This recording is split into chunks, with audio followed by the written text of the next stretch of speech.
Hi hello ಪ್ರತಿಯೊಬ್ಬರು ಕನ್ನಡಿಗರು ಕೂಡ ನಮಸ್ತೆ. ನೀವು ನೋಡ್ತಾ ಇದ್ದೀರಾ info with Vicky YouTube channel.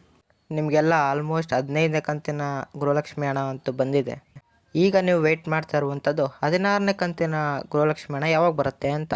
ನಿಮಗೆ 16ನೇ ಕಂತು ಮಾತ್ರ ಅಲ್ಲ, 16, 17, 18 ಹೀಗೆ ಮುಂದೆ ಯಾವುದೇ ಗೃಹಲಕ್ಷ್ಮಿ ಯೋಜನೆಯನ್ನು ನೀವು ಪಡಿಬೇಕು ಅಂತ ಹೇಳಿದ್ರೆ 3 ಹೊಸ ಕಂಡೀಷನ್ಸನ್ನು ಜಾರಿಗೊಳಿಸಿದ್ದಾರೆ. ನಿಮಗೇನಾದರೂ ಇನ್ಮೇಲಿಂದ ಗೃಹಲಕ್ಷ್ಮಿ ಕಂತಿನ ಹಣ ಬೇಕು ಅಂತ ಹೇಳಿದ್ರೆ ಒಂದು ಮಹತ್ವದ ಆದೇಶಗಳನ್ನು ಹೊರಡಿಸಿದ್ದಾರೆ. ಅದು ಯಾವ್ಯಾವು ಏನೇನು ಅಂತ ನೋಡೋಣ.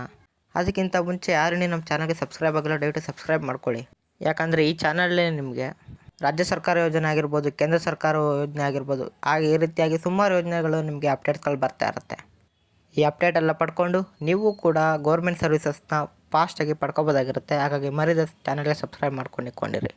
ಅಪ್ಡೇಟ್ಗಳು ಸಿಕ್ಕ ತಕ್ಷಣ ನಿಮಗೆ ವೀಡಿಯೋಗಳು ಸಿಗ್ತಾ ಹೋಗ್ತಾ ಇರುತ್ತೆ. ಓಕೆ, ಜಾಸ್ತಿ ಟೈಮ್ ವೇಸ್ಟ್ ಮಾಡೋದು ಬೇಡ. ಈಗ ಇನ್ಫಾರ್ಮೇಷನ್ ತಿಳಿಸ್ಕೊಡ್ತಾ ಇದ್ದೀನಿ ನೋಡಿ. ನಿಮ್ಗೆಲ್ಲರಿಗೂ ಕೂಡ ಕಾಮನ್ ಆಗಿ ಗೃಹಲಕ್ಷ್ಮಿ 15ನೇ ಕಂತಿನ ಹಣವರೆಗೂ ಕೂಡ 30,000 ಹಣವನ್ನು ಪಡ್ಕೊಂಡಿರ್ತೀರ. ಆದರೆ ಯಾರಿಗಿನ್ನೂ 5-10% ಜನಕ್ಕೆ 15ನೇ ಕಂತಿನ ಹಣ ಬಂದಿಲ್ವೋ ಅವ್ರು ವೆಯ್ಟ್ ಮಾಡಿ ಸ್ವಲ್ಪ ದಿನದಲ್ಲಿ 15ನೇ ಕಂತಿನ ಹಣ ಕೂಡ ಬರುತ್ತೆ.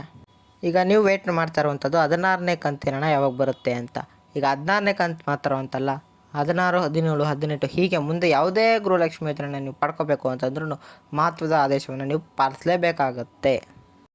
ಅದು ಯಾವ್ಯಾವ ಆದೇಶಗಳನ್ನು ಮಾಡಿದ್ದಾರೆ ಅಂತ ಈಗ ತಿಳಿಸ್ಕೊಡ್ತಾ ಇದ್ದೀನಿ. ತಿಳಿಸ್ಕೊಡೋಕ್ಕಿಂತ ಮುಂಚೆ ಯಾರೇನು ವಿಡಿಯೋಗೆ ಲೈಕ್ ಕೊಟ್ಟಿಲ್ಲ ಪ್ರತಿಯೊಬ್ಬರು ಕೂಡ ಹಾಗೇನೆ ಒಂದು ಲೈಕನ್ನು ಕೊಟ್ಟು ವಿಡಿಯೋ ನೋಡೋಕ್ಕೆ ಶುರು ಮಾಡಿ. ನೀವು ಇದೇ ರೀತಿಯಾಗಿ ಲೈಕ್ ಮಾಡೋದ್ರಿಂದ ಕಂಟಿನ್ಯೂಸ್ ಅಪ್ಡೇಟ್ಸನ್ನು ಫಾಸ್ಟಾಗಿ ಪಡ್ಕೊತಾ ಹೋಗ್ತಾ ಇರ್ತೀರಾ. ಈಗ ಅವರು ಟೋಟಲಾಗಿ 3 ಆದೇಶವನ್ನು ಮಾಡಿದ್ದಾರೆ. ಅದರಲ್ಲಿ ಮೊದಲನೇ ಆದೇಶ ಏನು ಅಂತ ತಿಳಿಸ್ಕೊಡ್ತಾ ಇದ್ದೀನಿ ನೋಡಿ. ನಿಮಗೆ ಇನ್ಮೇಲೆ ಏನಾದರೂ ಗೃಹಲಕ್ಷ್ಮಿ ಹಣ ಅಂಥದ್ದು ಬರಬೇಕು ಅಂತ ಹೇಳಿದ್ರೆ ಯಾರ್ಯಾರು ರೇಷನ್ ಕಾರ್ಡನ್ನು ಫೇಕಾಗಿ ಮಾಡಿಸ್ಕೊಂಡಿರ್ತಾರೆ, ಫೇಕ್ ಡಾಕ್ಯುಮೆಂಟ್ಸನ್ನು ಕೊಟ್ಟು ನೀವೇನಾದ್ರು ರೇಷನ್ ಕಾರ್ಡನ್ನು ಮಾಡಿಸ್ಕೊಂಡಿರ್ತೀರ ಅಂತ ಹೇಳಿದ್ರೆ ಅದನ್ನೆಲ್ಲ ಕೂಡ ಕ್ರಾಸ್ ವೆರಿಫೈಯನ್ನು ಮಾಡಿ, ಹಾಗೆಯೇ ನೀವು ರೇಷನ್ ಕಾರ್ಡ್ ಪಡ್ಕೊಳ್ಳೋಕ್ಕೆ ಎಲಿಜಿಬಲ್ ಇದ್ದೀರಾ ಅಥವಾ ಎಲಿಜಿಬಲ್ ಇದ್ದೀರಾ ಅಂತ ಕೂಡ ಚೆಕ್ ಮಾಡಿಕೊಂಡು ನೀವೇನಾದರೂ ಎಲಿಜಿಬಲ್ ಇತ್ತು ಅಂತ ಹೇಳಿದ್ರೆ ನಿಮ್ಮ ಕಾರ್ಡನ್ನು ಕ್ಯಾನ್ಸಲ್ ಮಾಡ್ತಾರೆ. ಹಾಗೂ ಕ್ಯಾನ್ಸಲ್ ಮಾಡೋ ಜೊತೆಗೆ ಗೃಹಲಕ್ಷ್ಮಿ ಹಣವನ್ನು ಕೂಡ ಮುಂದೆಯಿಂದ ಸ್ಥಗಿತ ಆಗುತ್ತೆ. ಹಾಗಾಗಿ ಯಾರ್ಯಾರು ಫೇಕ್ ಡಾಕ್ಯುಮೆಂಟ್ಸನ್ನು ಕೊಟ್ಟು BPL ರೇಷನ್ ಕಾರ್ಡ್ ಮಾಡಿಸಿದ್ದೀರೋ ಅವರಿಗೆ ಒಂದು ಆದೇಶ ಅಂತಲೇ ಹೇಳ್ಬೋದಾಗಿರುತ್ತೆ. ಮತ್ತು ಎರಡನೇ ಆದೇಶ ಏನಪ್ಪ ಅಂತ ಹೇಳಿದ್ರೆ, ಕೇಂದ್ರ ಸರ್ಕಾರ ಬಹಳ ದಿನಗಳಿಂದ ಹೇಳ್ತಾನೆ ಇತ್ತು, ಯಾರ್ಯಾರ್ದು 10 ವರ್ಷಗಳ ನಂತರ ಆಧಾರ್ ಕಾರ್ಡನ್ನು ಅಪ್ಡೇಟ್ ಮಾಡಿಸಿಲ್ವೋ ಅವರು ಆಧಾರ್ ಕಾರ್ಡ್ ವೆಬ್ಸೈಟ್ನಲ್ಲಿ ಡಾಕ್ಯುಮೆಂಟ್ ಅಪ್ಡೇಟನ್ನು ಕಡ್ಡಾಯವಾಗಿ ಮಾಡಿಸ್ಬೇಕು ಅಂತ ತಿಳಿಸಿದರು.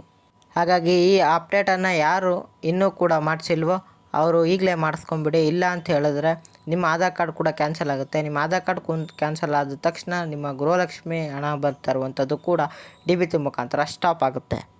ಹಾಗಾಗಿ ಈಗಲೇ ಅಪ್ಡೇಟನ್ನು ಮಾಡ್ಕೊಂಬಿಡಿ. ನೆಕ್ಸ್ಟು 3ನೇ ಮಹತ್ವದ ಆದೇಶ ಏನಪ್ಪ ಅಂತ ಹೇಳಿದ್ರೆ, ರಾಜ್ಯ ಸರ್ಕಾರ ಈಗ ರೇಷನ್ ಕಾರ್ಡ್ನಲ್ಲಿ ತಿದ್ದುಪಡಿಯನ್ನು ಮಾಡಿಸ್ಕೊಳ್ಳೋಕ್ಕೆ ಅವಕಾಶವನ್ನು ಮಾಡಿಕೊಟ್ಟಿದ್ರು. ಆ ತಿದ್ದುಪಡಿಯಲ್ಲಿ ಯಾರ್ಯಾರು ಫ್ಯಾಮಿಲಿ ಹೆಡ್ಡನ್ನು ಡಿಲೀಟ್ ಮಾಡಿಸೋದಾಗಿರ್ಬೋದು, ಚೇಂಜಸನ್ನು ಮಾಡಿಸಿರ್ಬೋದು ಅವರಿಗೆ ಇನ್ಮೇಲಿಂದ ಗೃಹಲಕ್ಷ್ಮಿ ಹಣ ಅಂಥದ್ದು ಬರೋದಿಲ್ಲ ಅಂತ ಆದೇಶವನ್ನು ಹೊರಡಿಸಿದ್ದಾರೆ. ಮತ್ತು 4ನೇಯ ಕೊನೆಯ ಅಪ್ಡೇಟ್ ಏನಪ್ಪ ಅಂತ ಹೇಳಿದ್ರೆ, ಯಾರ್ಯಾರು ಅಮೌಂಟ್ ಬರ್ತಾಯಿಲ್ಲ ಫಾಸ್ಟಾಗಿ ಬರಬೇಕು ಅಂತ ಹೇಳಿ ಪೋಸ್ಟ್ ಆಫೀಸ್ಗೆ ಬ್ಯಾಂಕನ್ನು ಸೀಡ್ ಮಾಡಿಸ್ಬೇಕು ಅಂತ ವೆಯ್ಟ್ ಮಾಡ್ತಿದ್ರು ಅವರಿಗೆ ಬಂದಿರುವಂಥ ಅಪ್ಡೇಟ್ ಇದು. ಏನಪ್ಪ ಅಂತ ಹೇಳಿದ್ರೆ, ನಿಮ್ಮ ಬ್ಯಾಂಕ್ ಅಕೌಂಟ್ ಯಾವುದೇ ಬ್ಯಾಂಕ್ನಲ್ಲೂ ಇರಲಿ, ಅದೇ ಎಕ್ಸಾಂಪಲ್ SBI ಆಗಿರಲಿ, ಕೆನರಾ ಬ್ಯಾಂಕ್ ಆಗಿರಲಿ, ಬ್ಯಾಂಕ್ ಆಫ್ ಬರೋಡಾ ಆಗಿರಲಿ, ಯಾವುದೇ ಬ್ಯಾಂಕ್ ಆದರೂ ಕೂಡ ನಿಮಗೆ ಗೃಹಲಕ್ಷ್ಮಿ ಹಣ ಅನ್ನುವಂಥದ್ದು ಬಂದು ತಲುಪುತ್ತೆ. ನೀವು ಪೋಸ್ಟ್ ಆಫೀಸ್ಗೆ ಹೋಗಿ ಸೀಡ್ ಮಾಡಿಸ್ಬೇಕು ಅನ್ನುವಂಥ ಅವಶ್ಯಕತೆ ಇಲ್ಲ ಅಂತ ಅಪ್ಡೇಟನ್ನು ಕೊಟ್ಟಿದ್ದಾರೆ. ಇಷ್ಟು ಹೊಸ 4 ಅಪ್ಡೇಟ್ಗಳು ಗೃಹಲಕ್ಷ್ಮಿ ಯೋಜನೆ ಬಗ್ಗೆ ಬಂದಿವೆ. ಈ ವಿಡಿಯೋ ಯೂಸ್ಫುಲ್ ಆಗಿರುತ್ತೆ ಅಂದ್ಕೊಂಡಿದ್ದೀನಿ. ಹಾಗೆ ಯೂಸ್ಫುಲ್ ಆಗಿದ್ದರೆ ನಿಮ್ಮ ಫ್ರೆಂಡ್ಸ್ ಫ್ಯಾಮಿಲೀಸ್ಗೆ ಯೂಸ್ ಆಗಬೇಕಲ್ವಾ? ಹಾಗಿದ್ರೆ ಕೆಳಗಡೆ ಶೇರ್ ಅನ್ನೋ ಬಟನ್ ಇರುತ್ತೆ, ಆಗಲೇ ಕ್ಲಿಕ್ ಮಾಡಿ ಎಲ್ಲರಿಗೂ ಕೂಡ ಶೇರ್ ಮಾಡಿಬಿಡಿ. ನೀವು ಶೇರ್ ಮಾಡಿರೋಂಥ ಪ್ರತಿಯೊಬ್ಬರು ಕೂಡ ಯೂಸ್ ಆಗುತ್ತೆ. ಹಾಗೆ ಇನ್ಫಾರ್ಮೇಷನ್ ಇಷ್ಟ ಆಗಿದೆ ಅಂದರೆ ಲೈಕ್ ಕೊಡೋದನ್ನ ಮರಿಬೇಡಿ. ಹಾಗೆ ಏನೇ ಡೌಟ್ ಇದ್ದರೂ ಕಮೆಂಟ್ ಬಾಕ್ಸಲ್ಲಿ ಕಮೆಂಟ್ ಮಾಡೋದು ಮರಿಬೇಡಿ. ಹಾಗೂ ಇದೇ ರೀತಿ ಅಪ್ಡೇಟ್ಸ್ಗೆ ನಮ್ಮ ಚಾನಲ್ನ ಸಬ್ಸ್ಕ್ರೈಬ್ ಆಗೋದನ್ನ ಮರಿಬೇಡಿ. ಸಿಗೋಣ ಮುಂದಿನ ಇನ್ಫಾರ್ಮೇಟಿವ್ ವಿಡಿಯೋದಲ್ಲಿ. ಬಾಯ್.